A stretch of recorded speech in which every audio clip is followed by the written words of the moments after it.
one form or the other, a project manager. So that is the underlying assumption I'm bringing into this presentation. You might not be a certified project manager, but believe you me, everybody is a project manager, right?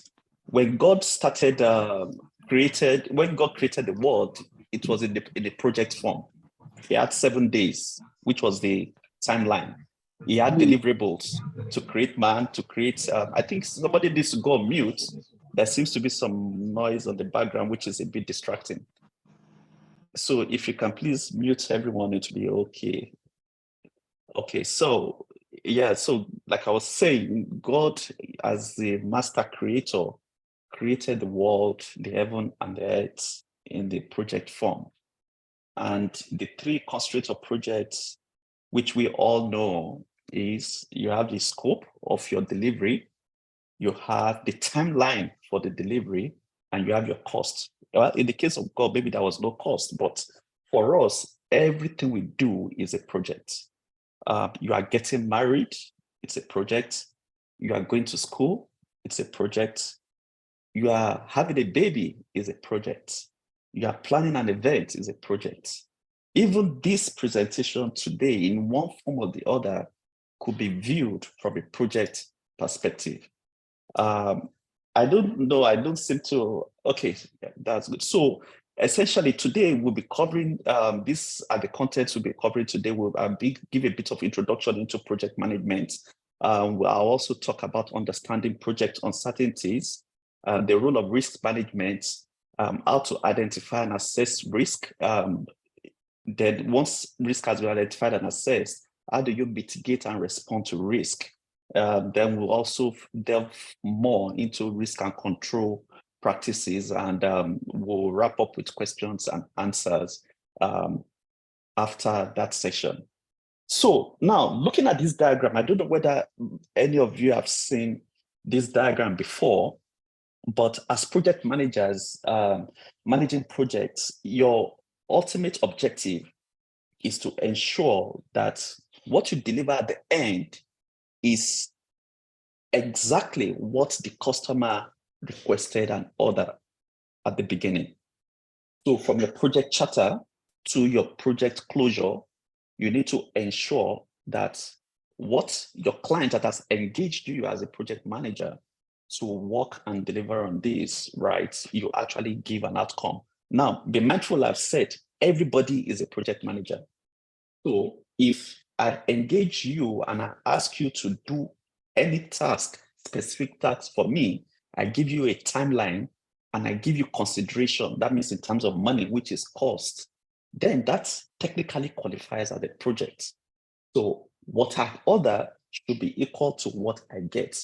I'm sure you all see all these emojis or memes on social media, whereby people put what they ordered versus what was delivered. You know, at times it could be different. So you have this, if you look at this slide I'm showing, you can see the first slide, you know, what the user requested. Okay, Sorry, it's a swing. Can you hear me?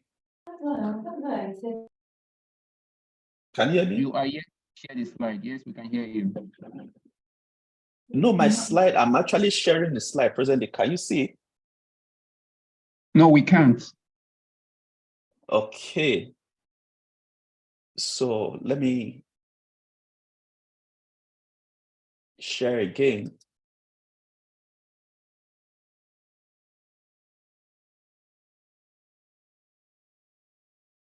Can you see now? Yes, please. Yes, we can. Ah, okay. Because it's important you're able to see the slide, right? So it's is it okay now? Pretty much. Yes. Okay, exactly. So this is the slide I was referring to. So if you look at the first picture, look at what the user requested. The user probably wanted a swing in the backyard for maybe the kids to play with. So just a swing with 3 layers on a tree. Very simple request. That's what the user has requested. Look at what the project manager understood. Oh, you want a swing, 2 ropes, 1 layer hanging on the tree. Okay. The system analyst design came up with this. It is still a swing, right? But I don't know how safe this swing is going to be. But look at the programmer's approach. The programmer, the person who wrote the code for the project, wrapped the rope around the tree. Yes, there is still a swing. It's still a swing effectively, but how functional that will be, I don't know. The recommendation from the external consultant was, why don't you just put a chair and tie a rope to it and hang it on the tree? That is his own understanding. Look at the project documentation. There was nothing documented at all. Everything is, everybody said. The implementation in production is incomplete because I can see only one rope there instead of two ropes. I can't even see the wooden platform. The project budget is like you can see a roller coaster. It's very expensive. It's very high. Operational support is non-existing. You can just see just the tree. But look at the last picture. What the user actually really needed is a tire hanging on a rope in the head on a tree. Now, what has made the outcome of this particular project different from what the user wanted is at each level of the project, there was a lot of unknown. When you have a lot of unknown, that is what you call uncertainties. Uncertainties are the ones that result in negative outcomes when you plan a project. Okay, so that brings me to the my introduction, managing uncertainties. When you say uncertainties is addressing unknowns and unpredictability that can impact project outcomes. And I will give an example here. So let's assume you are planning a wedding this Saturday. Tomorrow, you're an events manager, in quotes, a project manager. Your wedding is to hold at Lekki, for example. Your office and the family live Ikeja, and you want to plan a successful outcome for tomorrow. You have everything figured out, but you did not realize that Buhari is visiting Lagos tomorrow to launch a project in VI. You see, that unknown information is what we call uncertainty in project execution, because you didn't know about it, right? Now, the reason why you didn't know is because nobody provided you with that information. So how do you manage uncertainties and have positive project outcomes? That is where risk management comes in. So risk management is a systemic approach to identify, assess, and respond to risk. The moment an event or a situation that can disrupt the outcome of your project, right, which we call uncertainties, the moment it is known, it becomes a risk, right? So the whole totality of things that can disrupt your project are unknowns, because you have everything figured out, but unknowns can disrupt the outcome of your project. But the moment you know about it, knowing about it is not enough for it to stop or not to disrupt your project, but the fact that you know about it means it has come into the ambit of what you can manage under risk management.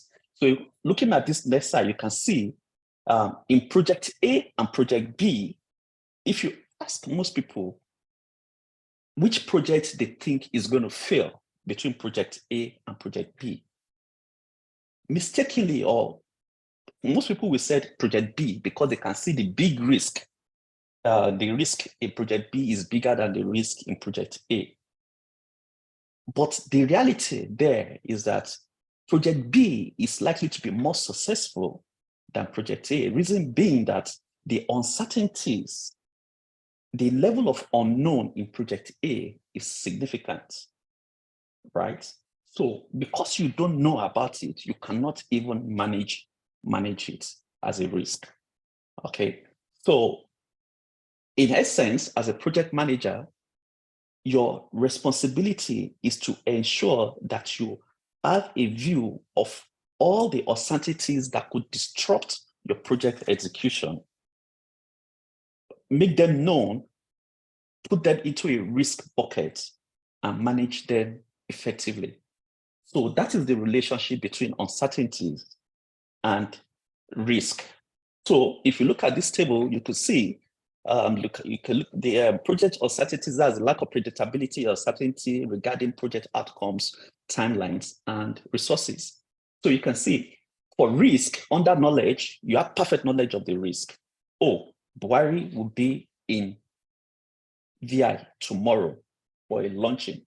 As a project manager planning that event, if that information was available to you when you are planning the event, it's most likely you probably wouldn't have chosen a hall in VI. You probably have chosen a hall in Ikeja. Or you might even decide, oh, let us move the date from 26th to a week later or a week earlier for the event. So perfect knowledge under risk management, under uncertainties, there's imperfect knowledge because you don't know. Look at the outcome.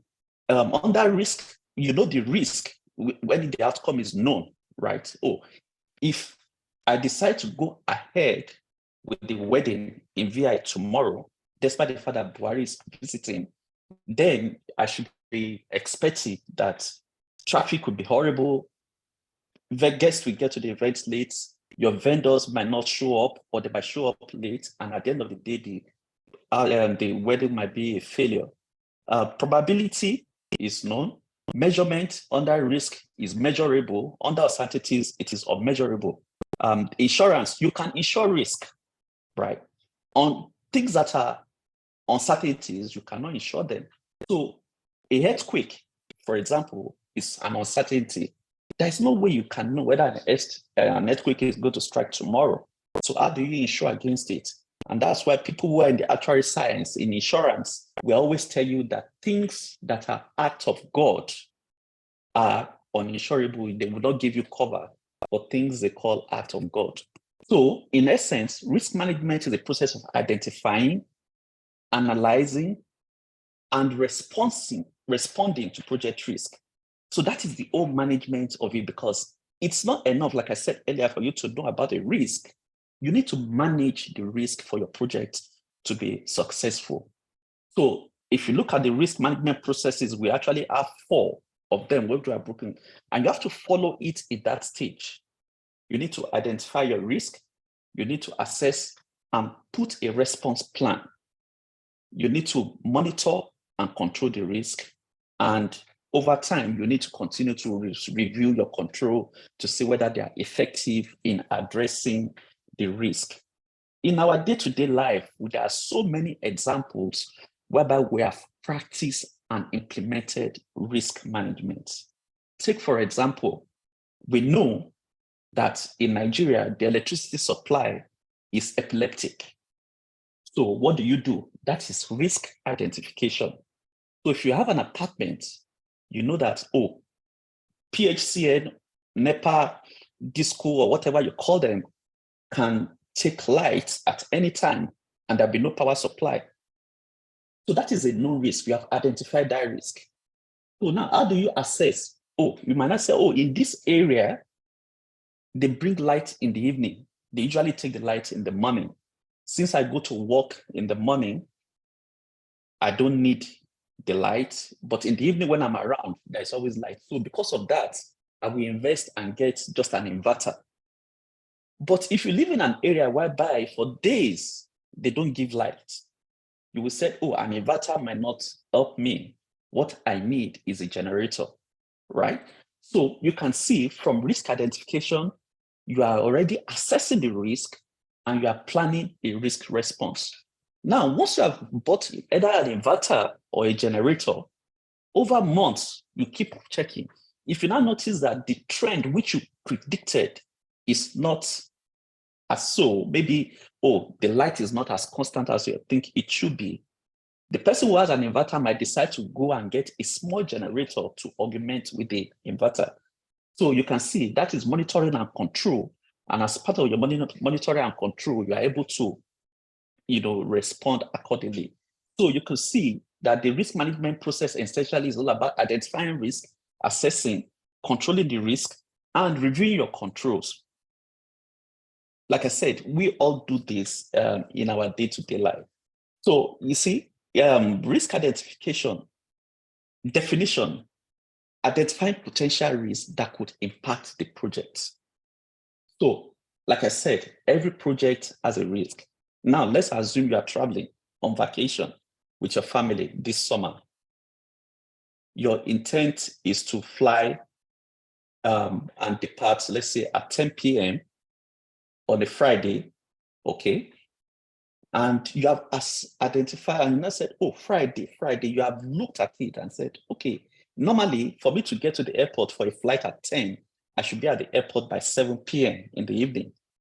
And I'm flying on a Friday. So if I leave home, I stay at K2. If I leave home by 5:36, by 7 p.m., I should be at Murtala Mohammed International Airport. Okay, so you're already identifying your risk. Now, there might be uncertainties that might impact you. Let's assume the day you intend to travel is Holy Ghost, what do you call it? Holy Ghost festival, but the monthly Holy Ghost meeting at Redemption Camp. Now you see, that is risk identification. The moment that information comes to you, you have identified that risk. Now, ideally as a project manager, you should go seek all risk or all issue or all uncertainties that can impact your project. So you have discovered that, oh, Holy Ghost festival is that day, that particular Friday. Then you need to assess the risk. Okay, every month when there is Holy Ghost service, what is the impact on traffic between K2 and Murtala Mohammed International Airport? Experience will tell you that, look, it could be between a journey of 1 hour, could be easily be 2.5 hours, it could be 3 hours. So as a part of your assessment, you can now determine what your risk response will be. Now, in a corporate organizations, there are certain techniques we use in identifying risk, because as a project manager, you cannot know all the risks that can impact your project. So there are certain techniques, tools and techniques which we use. I'll put some examples in my slide. The most common one is brainstorming.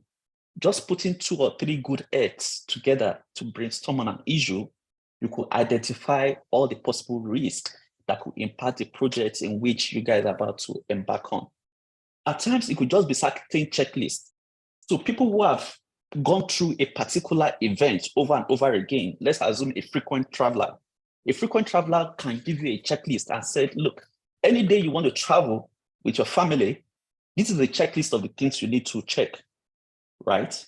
Are there any major events happening, religious events, political events, social disruptions and everything?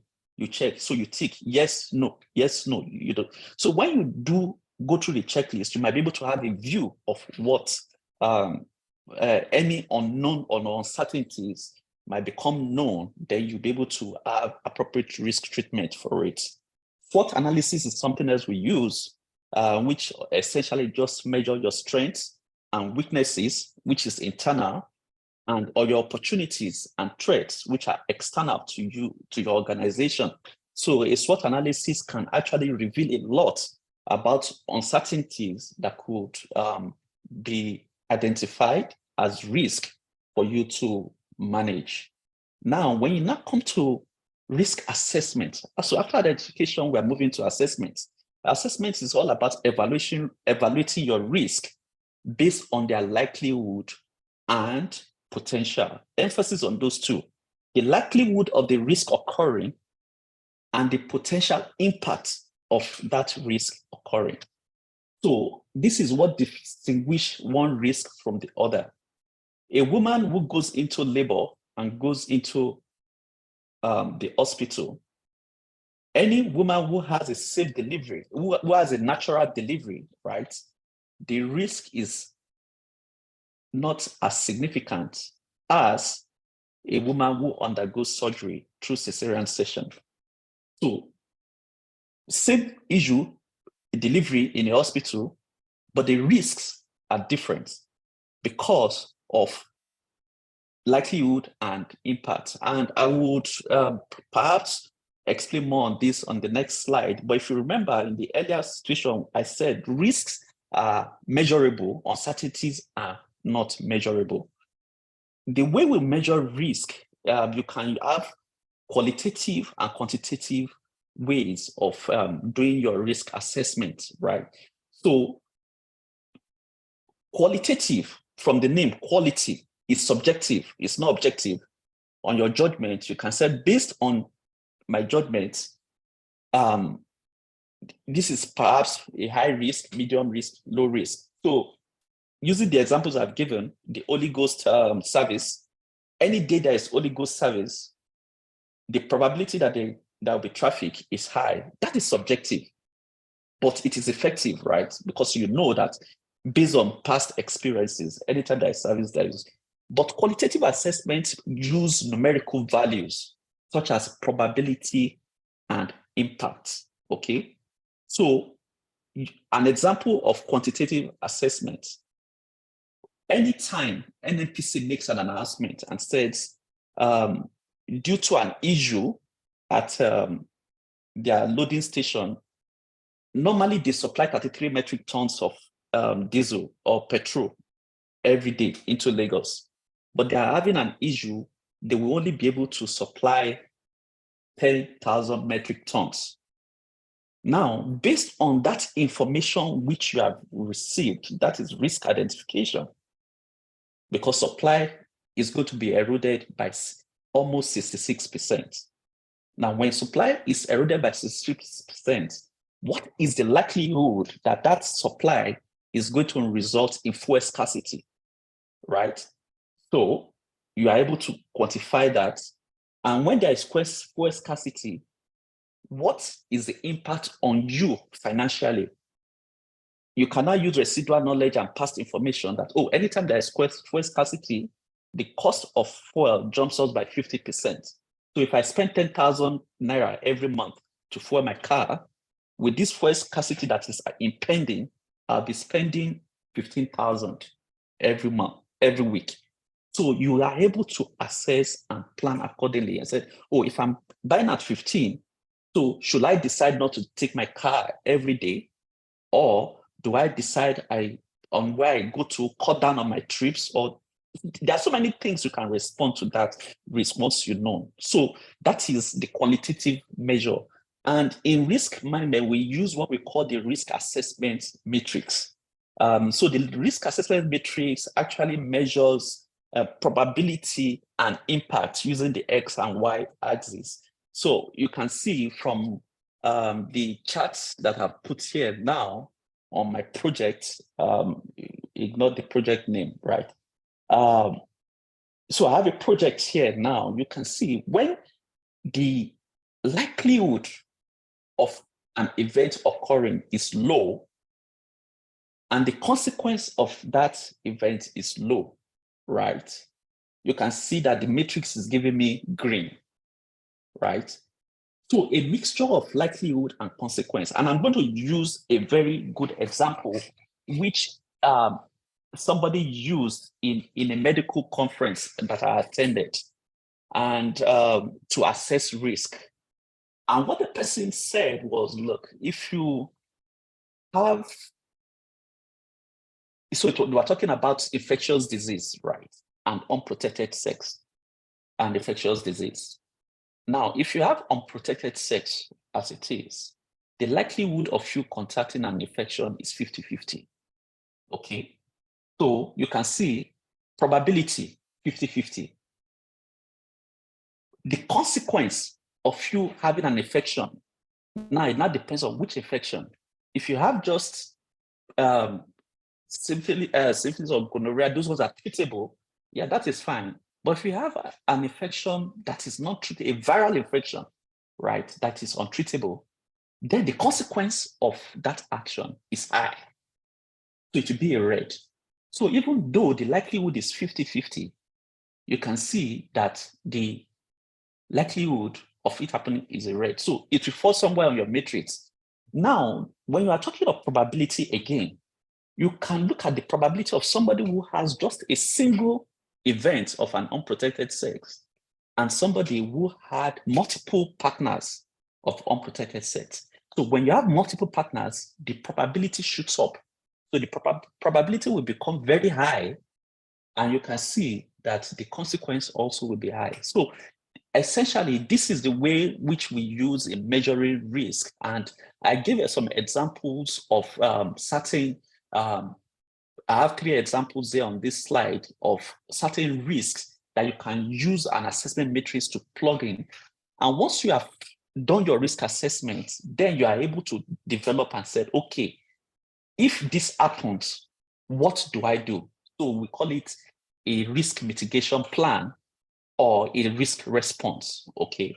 So look at the first one. If you have delays in release of funds for a project due to budget cycle or cost allocation, imagine you're doing a project for a government enterprise or a government parastatal, and there are delays in release of funds to that project. What do? You understand? That's ways you can, because it is something that can happen in most projects, whereby funding becomes an issue, and they can tell you, oh, it was not budgeted for, or, oh, you have to wait till the next budget cycle and everything.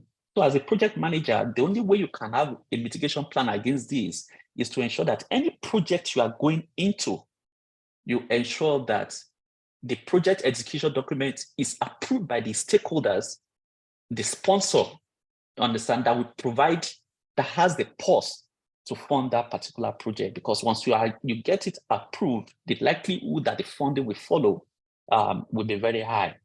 Another example, holiday season is approaching and public holidays will be declared. So if public holidays will be declared and you're a project manager, let's assume you are constructing an apartment and you want the apartment to be ready by a certain date, but you realize that, oh, holidays are approaching and people will go on holiday, your workers will go on holiday. Your response could be to crash the project schedule. By crashing the project schedule means you must start introducing overtime.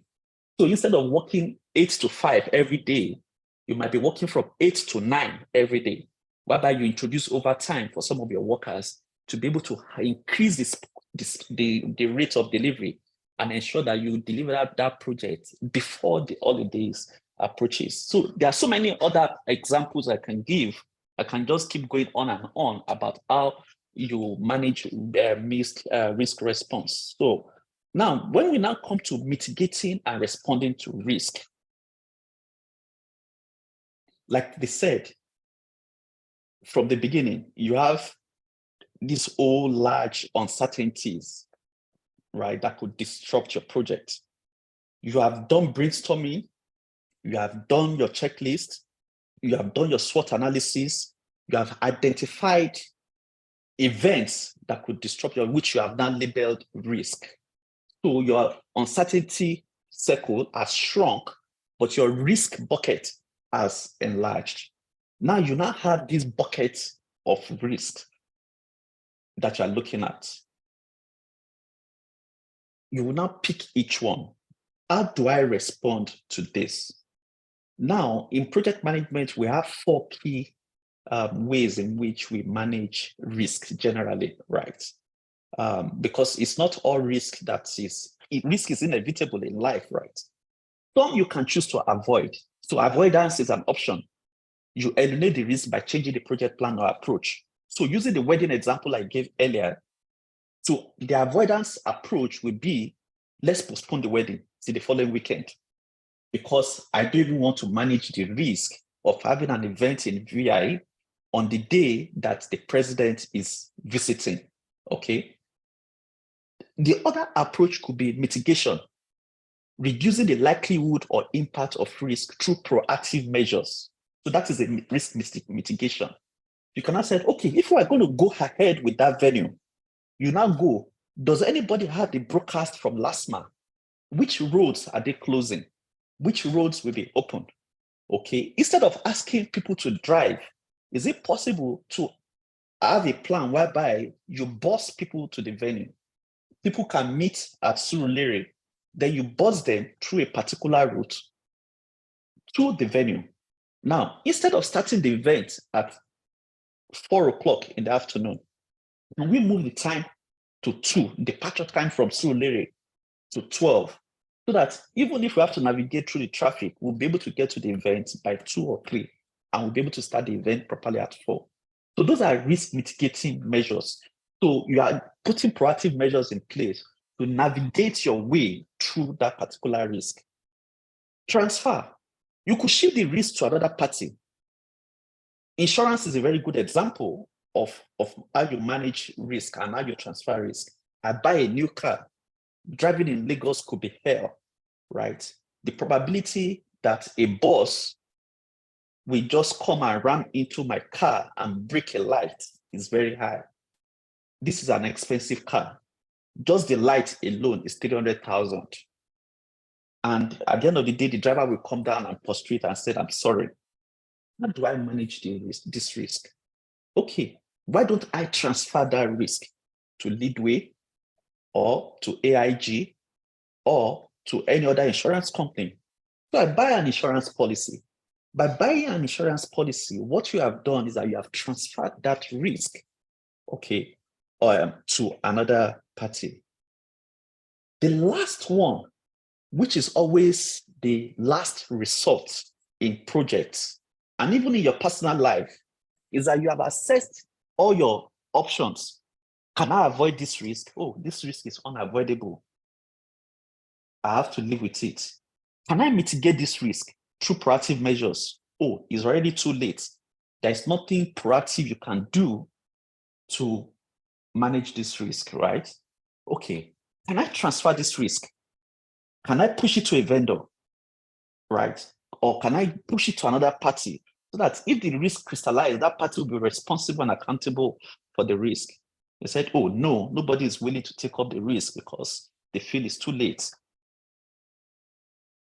The last thing you have to do is to acknowledge your risk and prepare contingency plans if it occurs, okay? So you have to accept it and prepare contingency plan. Emphasis on contingency plan.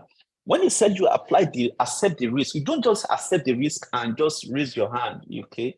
For example, using the issue of light, somebody who cannot afford a generator, who cannot afford an inverter, who lives in an area whereby they always take light.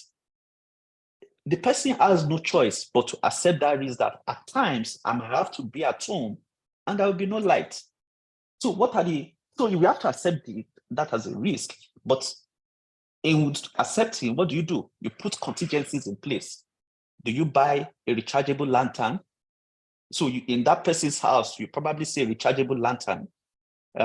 If the rechargeable lantern runs out of battery and they have not brought light, the person might probably have a kerosene lantern or might even have a candle.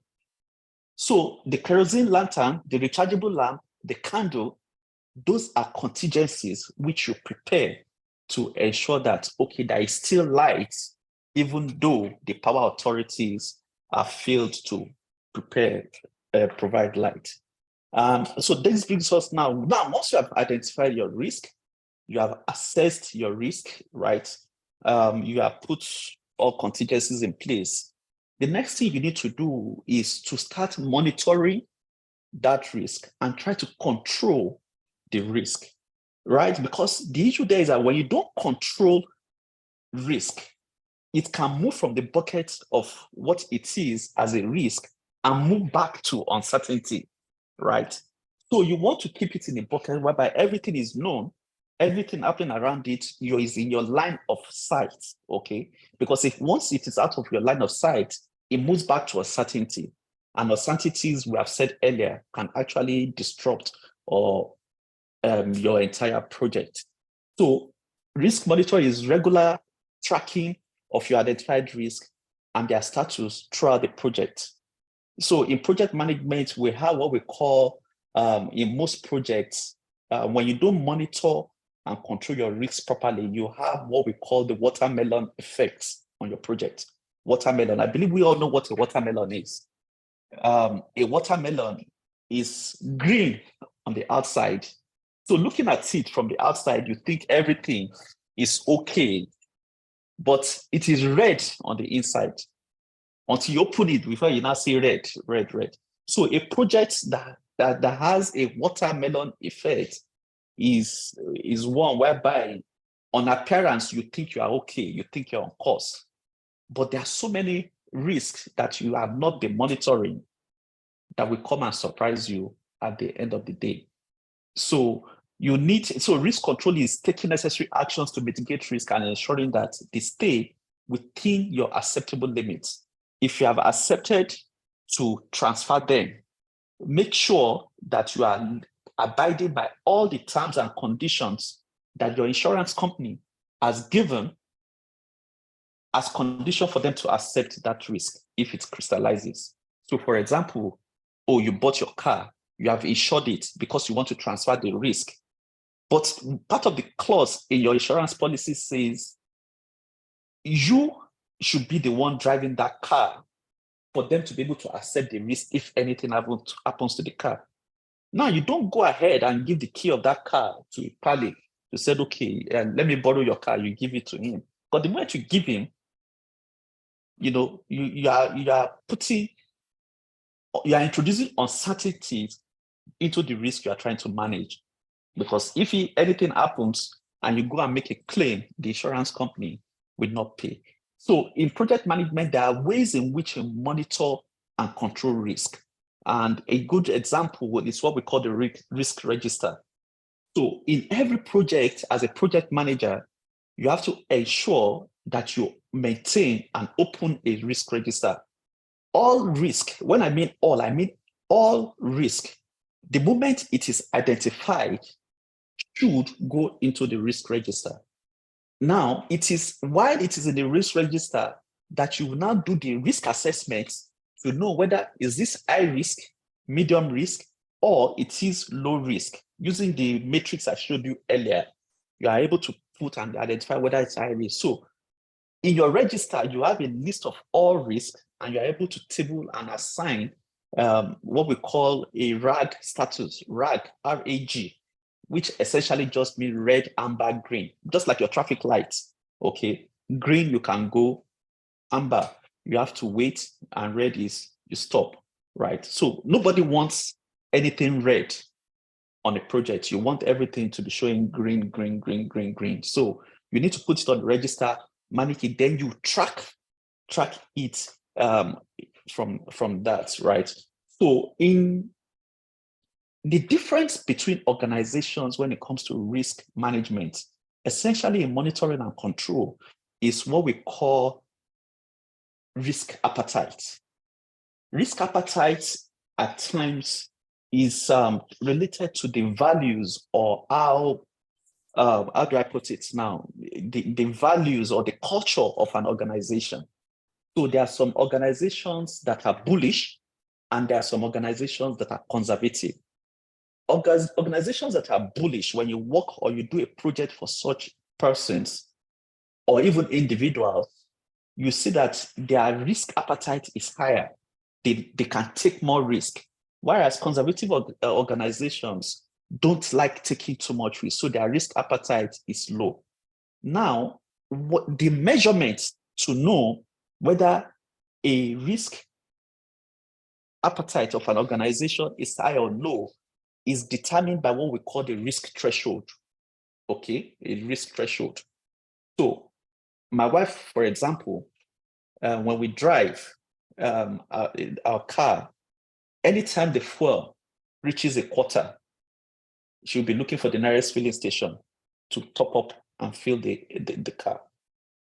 That quarter tank is our risk threshold of managing the risk of running out of fuel in your car. But for people like us that have a bit of higher risk appetite or risk threshold, if the thing has shown empty, as long as the light is not on, I'm still driving that car. Okay? So that means my threshold is on. But you can see, the moment the light comes on, then I begin to worry, and I say, oh, why is the nearest filling station? I need to top up. You see, that light indicator that comes on is what we call risk trigger, right? So in managing risk, when you are implementing a risk management framework, you need to be able to put in place all these things I've been measuring. You need to have a risk register. You need to have a risk assessment system, the way why you assess your risk to know whether it is high or low, because you know the ones that are high are the ones you focus your attention on to manage, push them to amber, push them to green. So using a tracking system, then you need to set what are your thresholds, what are the acceptable risks you can take, which are the ones you cannot take, right? And you can put triggers. So if you look at an inventory control, when I'm implementing an inventory management system, for example, you have what we call the buffer stock. The buffer stock is a stock whereby once your stock level has reached that level, then you need to reorder. Okay. So essentially that buffer stock could be, in terms of risk, is what you call the risk threshold. Okay. So once you reach that, now you cannot build a system in a way whereby the moment it reaches that, the system activates an alert system or a trigger. So that means for me as a manager, the moment I get that notification from the system, which is the trigger, I know that the risk threshold has been breached. Then the risk response will follow, which is to go ahead and reorder. So at this point, I will give examples of best practices and lesson learned. And I'm going to use two key examples. No, I will use three examples to show instances of best practices and lesson learned that we can all learn from how you manage risks and how uncertainties can actually disrupt a very, very good project. Okay. And I will start with the good one, Dangote Refinery. Okay. The Dangote Refinery was commissioned just this past week. But if for those of us who know when the project was signed and embarked upon, the project was supposed to be completed in 2017. Okay. But certain events caused the delay, and now it is being commissioned in 2023, almost 6 years after. But all the same, it was successfully completed, even though it's delayed, right? Funding was a key issue that disrupted the project. So if you look at the three constraints of project management, which I explained earlier, or what we call the tripods of project management, you have cost, time, and scope. Okay, so the scope has been delivered. The cost perhaps above cost because the time spanned longer than it should have, but at the end of the day, it was a successful project. The next one I will give is the Naira policy of the central bank. It was a project. So the central bank woke up and decided they wanted to change two denominations, the top most denominations. And they came up with a project plan and everything. I'm sure they had a plan that they wanted to execute. What they didn't anticipate was some uncertainties which they didn't put into their equation and have a proper risk management framework for those uncertainties. So the intent of the central bank was to pull out these notes from circulation and replace them with a fewer quantity, encouraging people to use electronic and digital methods to make payments. So they had their own plans figured out. But they didn't anticipate that election was approaching, politicians will need cash for elections, and as you are pushing the limited supply into the market, this cash will be hoarded by the politicians that need the cash. The right risk approach, management approach, if they had known this, was to either delay the implementation till after the election so that that problem will not materialize, but they went ahead before the election and we all saw what happened. The third one, which I will give, is the last election by INEC. Most people will say that the failure is through rigging and malpractices. But for me, I would just say it's a project management failure in the sense that you had a plan, you have the beavers, you have the hires, you have everything put in place, right? But they did not anticipate the risk and have contingencies planned that what if the agents at the field are unable to use the beavers to transmit election results? What do we do? The logistics of getting materials to different locations to ensure that the election starts on time, they didn't anticipate that there might be certain locations that commuting might be a problem. Okay, so all this led to the failure of the election process, and I would call it more of project management failure rather than the activities of politicians to rig the election. So, in summary, the role of organizational culture is very important in how you manage risk, and I think I give example of this when I was talking about whether you are in a conservative organization or you're in an organization that is bullish, right? So that culture will determine how you support risk, your risk appetite, your risk thresholds, even your risk matrix. What is considered amber in certain organizations, in some organizations, it might be red, whereas in some organizations, it might be green. In fact, you could have an institution whereby what some organizations will term a red, high risk, is green in some organizations. So I will give an example. Close personal relationships in the office in some organizations is a no-no, right? So if such an event occur, it's seen as a risk and it has to be managed accordingly. But in some organizations, it is quite normal. There's nothing wrong in that.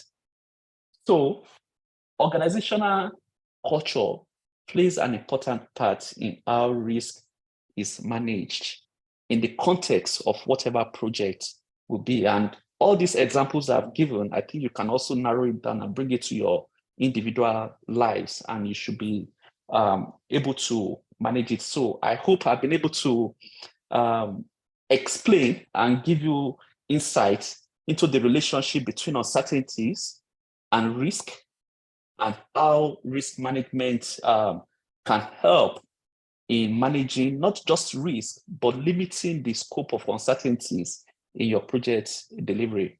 At this point, I would like to pause and we'll take questions if there are any from the audience. Wow, fantastic. I'm really, really thrilled by this, Mr. Joachim Adeponle. I think you've extensively covered what's risk and mitigation really for me.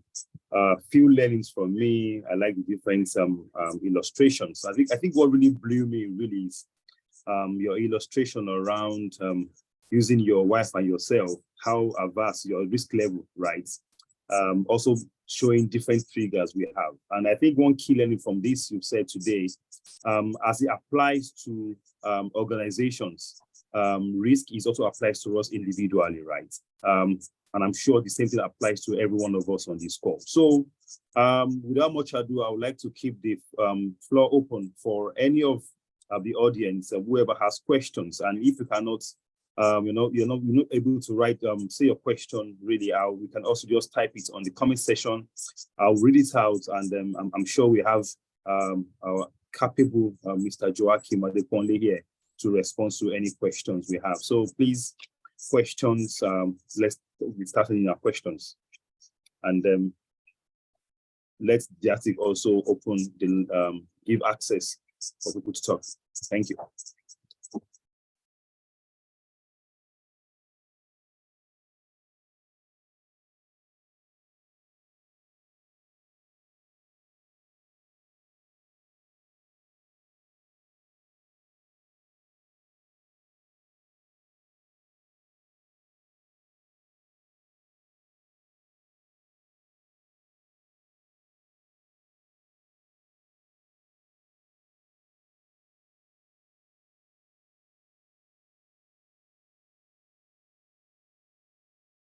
Okay, yeah. So, Mr. Joachim, I think some of the questions I'm seeing here basically are people just giving commendation for a well put together presentation, and also most of them are requesting for how to get this recording and even the presentation for for them to engage with it in their own spare times.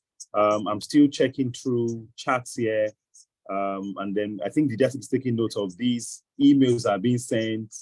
I think basically I'll just read comments from people's. One from Olubukola's iPhone says, "Thank you so much for this enlightening session. I learned a lot from this with the real life experiences." Yes, though this also alluded to the fact that what I just mentioned. And I think there's a question here from Mr. Olu Ayorinde. I think I get it right. And the question here is, are there ways to mitigate against uncertainty? Are there ways to mitigate against uncertainty, sir? So maybe you want to take on that while I also read through some other questions, sir. No, so I think that's what I was trying to explain earlier, that uncertainties, what makes something uncertain is because it is unknown. The moment it is known, then it becomes a risk. So the way to mitigate uncertainties is by developing ways to identify risk.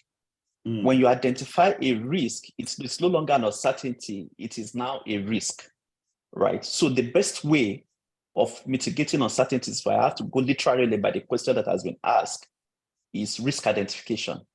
Now, once you have identified the risk, what you now do using your risk management tool and framework to manage that risk, whether you accept it, you transfer it, you avoid it, or you mitigate it, is up to you. So, but if you have not identified the risk, you cannot manage it. And if it is still out there, then the uncertainties can come and impact your outcome at the end of the day. All right, so thank you so much on that. Another question here is from Mr. Sonny Ojie. And this question is, what is the implication or impact on project costing? He said, what is the implication? I'm sure he's referring to risk, implication of risk or impact of risk on project costing here. Yeah, so I think it's very simple. I will use the example of you traveling with your family for a flight, okay?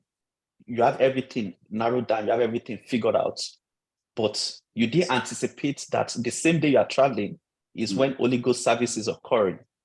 Yeah. So if you have not done that proper risk identification to remove that uncertainty, and now after having identified the risk, you have not properly managed it, okay, to see whether you manage it. What are the possible outcomes? You get to the airport late because of traffic, you miss your flight, so you have to pay for rebooking or rescheduling the flight. And you arrive at your destination a day later. Maybe you have paid for accommodation, which is not refundable at your destination. A whole lot of things can unravel, right? Once the ones that are late. So the issue there is that risks and uncertainties takes you off course on your project plan. And once you are off course, to be able to come back on course, you will need additional resources, either in terms of personnel, people, money, vendors, or whatever. And all these will come at a cost. Great. I must confess the questions are coming in droves here. Another question is coming from Ebu Emelogu. He's saying, is risk monitoring what he or she says, in risk monitoring, what are the simple tools we can use to monitor risk? What are the simple tools we can use to monitor risk? So like I said, the risk register is it's a very valid one, right? And if you go back to the framework that I gave earlier, okay, let me see whether I can. So once you have the risk register, like I said, once you identify a risk, all risk upon identification should go into the register. So you have a register, you have 15, 20 risks. Now, the next thing you do are you use techniques and tools like the risk assessment. You use your risk matrix to say whether is it high risk, medium risk, low risk. Some people can even go as far as even putting weightage on each risk calculations, right? So that you can have, even though you have two items that have been tagged high risk, the weightage can even be more than each other. So once you do that, the other technique you can use is what we call prioritization. Prioritization is the way in which you scale all the items in that register. You said, okay, those with the highest weightage should be at the top. And in you as a manager, you should, of course, once you have done prioritization, you start from the top and ensure that you focus on the ones that are likely to have greater impact on your outcome and you address them. So essentially, I think the best tool you can have is ensuring that is a combination of, is a mixture, is a mixed basket, right? Yeah. So you have your appetite, you have to set your risk appetite, you have to set your risk threshold, you have to have your risk matrix in place and all this. So essentially, most organizations already have a risk management framework. So which is the whole framework, is a combination of everything. But if you find yourself in an organization whereby they don't have this, then you might have to put a kind of a studio framework in place, which would be a combination of all these tools and techniques that together will now give you the appropriate tool to manage the risk. Great, thank you so much. I think there's other question here from Mr. Innocent Chukwukelu. He's saying, what software tools can be recommended for managing and assessing risk? What software tools can be recommended for managing and assessing risk? So most organizations have what you call enterprise applications for risk management. Okay. Yeah. So as a risk manager, it's not as if you are going to have your own dedicated tool that you'll be using to manage risk everywhere you go. But at individual level, as an individual, or even in a small business, even a simple Excel document could actually be effective in managing this risk, right? So once you adapt and you understand how to use those various techniques, then combining all those techniques with the use of an Excel would be appropriate. Great, thank you so much on that. I think one other question, I think from Mr. Olufemi Ibidapo is saying, what aspects of a firm or company will you advise an investor, grants facilitator to pay attention to when investing in either a startup or scale-up companies? So are we moving out of risk management, project management entirely, to investor relationship, right? So it's like I said, it depends on the appetite of the investor. So you can see risk appetite comes in again, right? If the investor has high risk appetite, all you need to look at is, number one, the prospects of the business, and two, the promoters of the business, whether they can execute. Because like I said, everything is a project. So a startup is a project. Yeah. The people who are executing it, can they execute? Because what that means is that if I give them $50,000 and they are saying, oh, within 6 months, we can deliver something for you that will give you returns. If you believe in their capability as project managers to execute, fine, you don't have any problem. But if, for example, they cannot execute, even if you give them $200,000, your outcome is not guaranteed. Sure. So it depends on your risk appetite as an investor to know whether you'll be able to do that, but there is no specific tool that you can use. But those are certain things you need to look out for. Great. I think I will just take like a couple of more questions, and then I think there's a question here from Mr. Lani Ayodele. He says, what are elements that can help in risk identification? He's asking what are elements that can help in risk identification.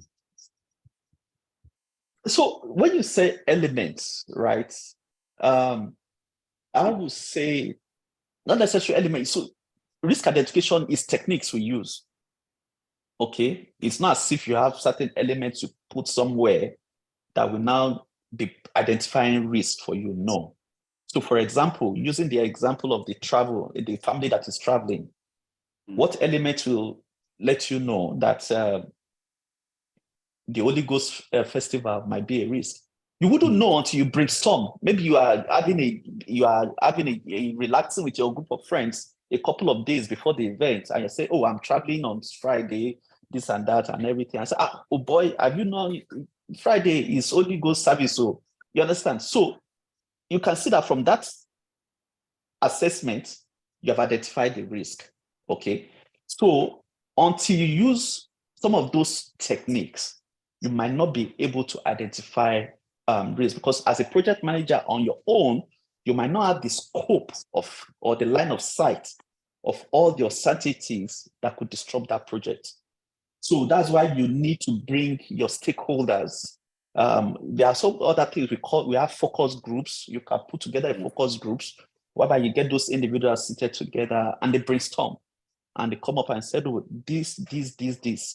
You also can refer to enterprise documentation. Enterprise documentation, you go to previous projects that particular organization have executed in the past.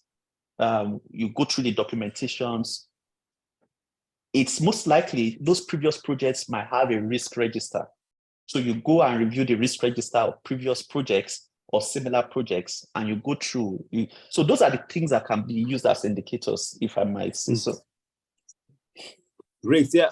Mr. Idowu Adebayo here is asking, he says, please, what can someone do after you have identified the risk in projects and you have put all necessary mitigation tools in place, but the project still fails? So can you think that you have identified all the... He said you have identified all the risk in a project and you have put all necessary mitigation tools in place, but projects still fail. What can one do in that situation? So in real life, so the question I will ask is, in real life, is it possible that, so if you look at this slide now,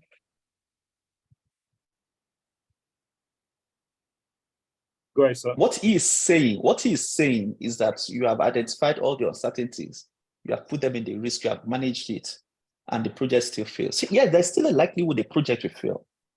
But the reality there is that there is no way humanly possible, unless you are God, right, to be able to have line of sight of all the uncertainties that can impact your project.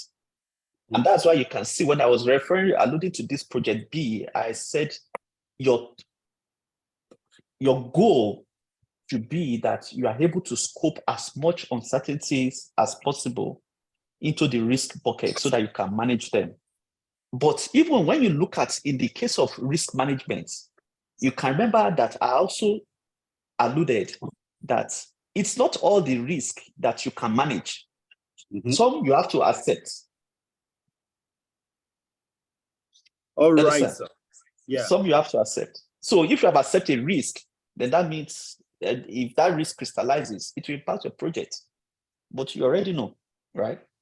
Okay. Thank you so much, Mr. Joachim Adeponle. I think you've really taken our time and even to respond to all the questions have been asked. And also for a wonderful presentation you've shared with us today. I think I want to say a very big thank you.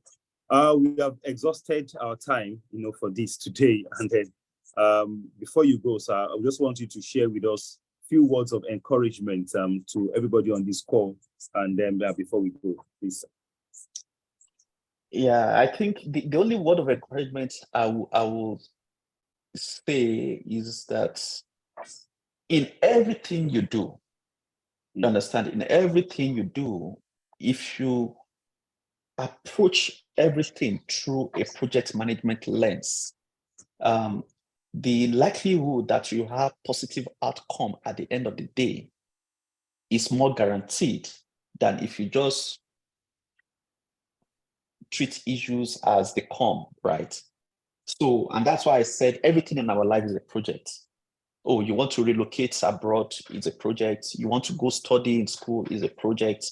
You are looking for a job, is a project. You want to get married, is a project. Anything at all is a project. And if you apply some of these disciplines, some of these principles, right, of project management to these events in your life, you are more guaranteed of a more positive outcome. Let me put it that way. Success might not be guaranteed, but you are closer to more positive outcome than if you don't apply the principles at all. Thank you. Fantastic. I think that's a word, that's a nugget you've given us, words on marble. But everything we do, we should approach it with, I would say, project management mindsets, really. And I think also speaks to what you have said. So thank you so much, sir. So on behalf of the Jaffe School and everyone on this call, we would like to say a very big thank you to you, sir, for your time and also the effort in putting this together. And then I would also want to call everyone on this call for us to just say a resounding reads via clap and also dropping on comments on this platform to just say thank you to Mr. Joachim Adeponle for the time he has shared with us here today. Thank you so much for having me. Thank you so much. Yeah, so I'll leave it to Mr. Lawal to take it on.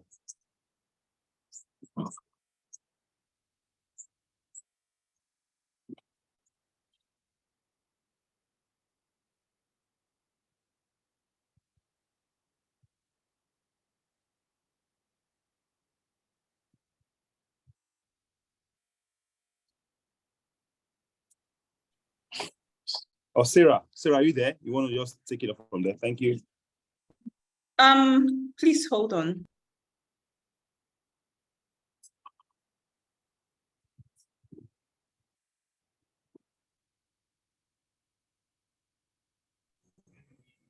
All right, thank you so much, Mr. Adeponle, for the wonderful moderation. And thank you so much, Mr. Mr.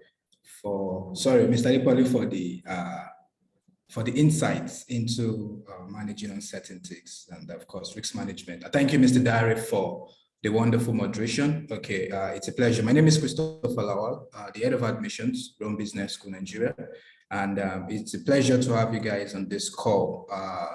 This is what we do at Rome Business School, okay? Managerial institutes geared towards equipping professionals with the skill set needed to drive change and take on the challenges of the 21st century business place, okay? And of course, the Masters in Project Management, gives you more insights into how to manage your project from end to end. And just like the speaker said, life is a project, okay? Life is a project, and everything you do, you need to plan.